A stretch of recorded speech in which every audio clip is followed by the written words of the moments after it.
What is up? This is your boy Anecdotal, and today we're gonna talk hub defense, man. The one thing that you really want to make sure to do every single week, at least 4 times a week, to get your gains. Now, chips has almost everything to do with hub defense because that's how you overclock it. Apparently, I was looking at the Discord, some people didn't know about overclocking chips.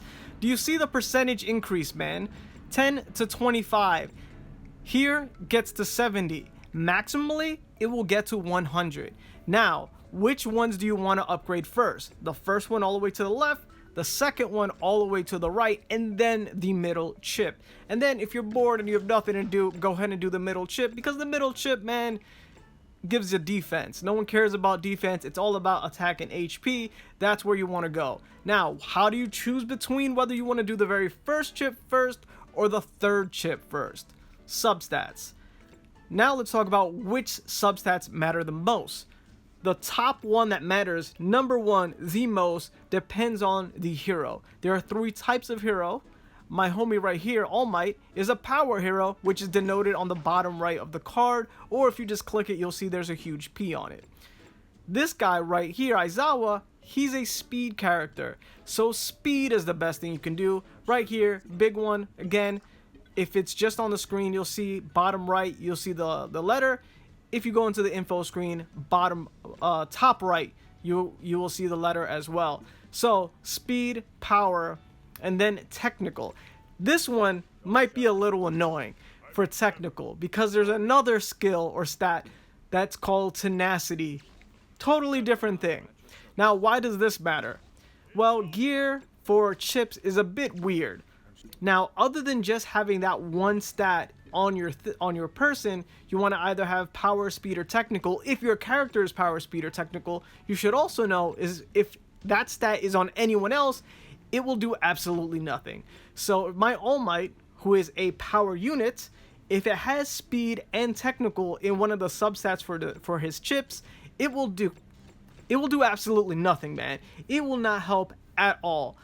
But other lesser stats, like, I don't know, tenacity, would help, decrease, would help, but we all know that attack stats matter the most, so, yeah, man, make sure to do hub defense so you could upgrade your chips, and that way, at least the base stats will increase. Now, don't worry about overclocking on a bad chip, there's no such thing. Just like gear, it happens to only increase your slot. So, first slot, third slot, always, then middle if you're feel bored and there's nothing to do. Now, the BP recommendations really are more like if you don't have it, you'll get kicked. For easy, all you need is an easy 20 BP. People might carry you, but also people might not know what they're doing.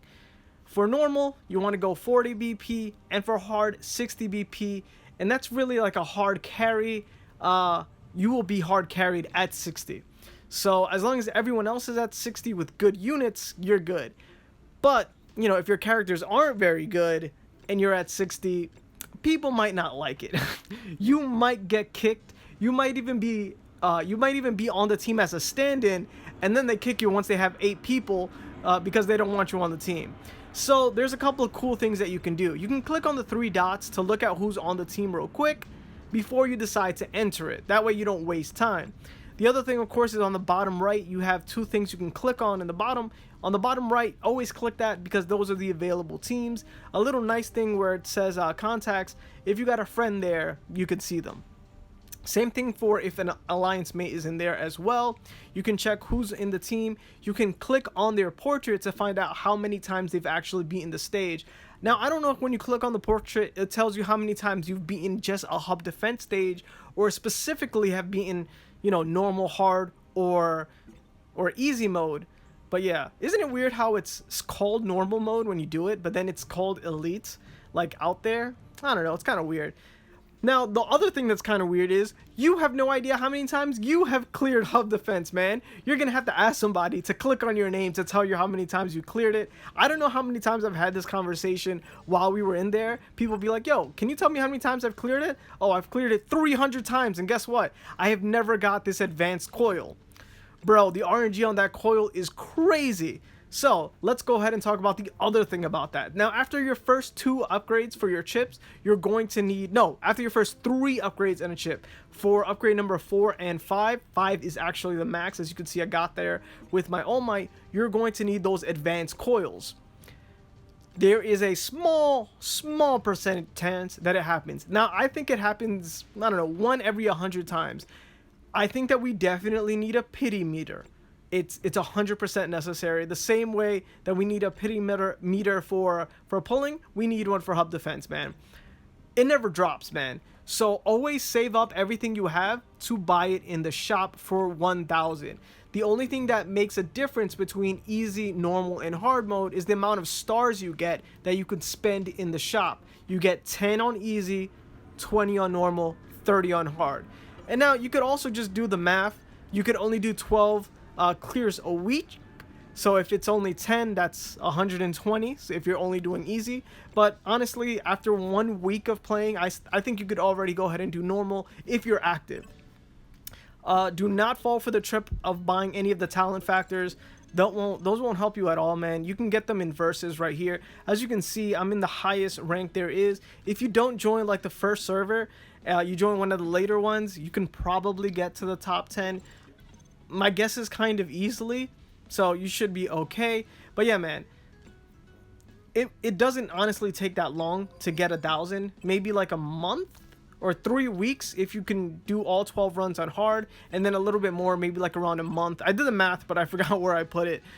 Even if you do elite, you should do it. And if you have a nice alliance mates, maybe they can carry you, but it's kind of difficult because you do need 9 players to do it, and like to get a carry for all of it, it's gonna be difficult. Plus you got to beat the interference by yourself.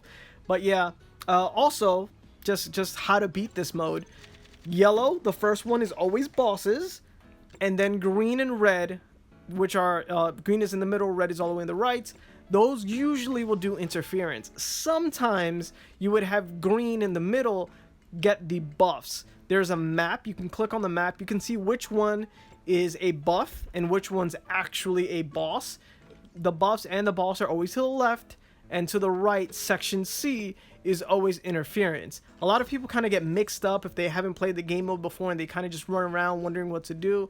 Guys, also make sure to get your 2 clears in. A couple of times in hard, a couple of people do not get their 2 clears in because they lose the first round because they're not strong enough. I would suggest you play manually the first time unless you can see your BP is high and you have no chance of losing. But for a lot of fast runs usually have your green team, or for some reason red team if they're stronger and not organized, to get the buff first. And when that happens, you could actually beat the entire thing in 2 runs for all of your teams, or 3 runs depending. So when things like that happen, you want to make sure that you get your wins in. And hit me up if you want to try to beat everything with boss team only. That's still something I haven't done in hard mode, and actually something I haven't done in elite mode. Though I believe I have a video where I did the whole thing in easy. If not, I mistakenly deleted it and may have to do it again. Yeah, man.